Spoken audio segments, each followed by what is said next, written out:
નવરાત્રી પર્વને લઈને સુરતમાં વીએચપી અને બજરંગ દળ સક્રિય થયું છે।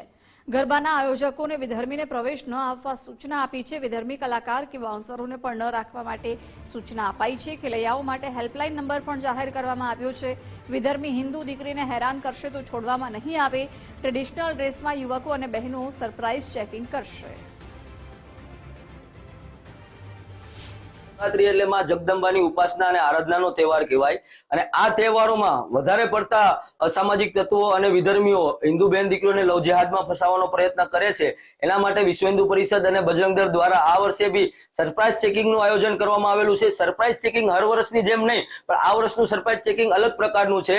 અમારા સંગઠનની બહેનો અને ભાઈઓ ટ્રેડિશનલ ડ્રેસમાં રમઝટમાં ગરબા પંડાલમાં અંદર ખેલૈયાઓ સાથે ગરબા રમશે અને જો કોઈ ખેલૈયાઓ અસામાજિક તત્વો બનીને અંદર બેન દીકરીઓને છેડવાની અથવા તો વિધર્મીઓ બેન દીકરીઓને લવ જેહાદમાં ફસાવવાનો પ્રયત્ન કરતા હશે તો કાયદા અને વ્યવસ્થાને ધ્યાનમાં રાખીને એ લોકોને સબક શીખવાડવામાં આવશે અને કાયદેસરની કાર્યવાહી કરવામાં આવશે।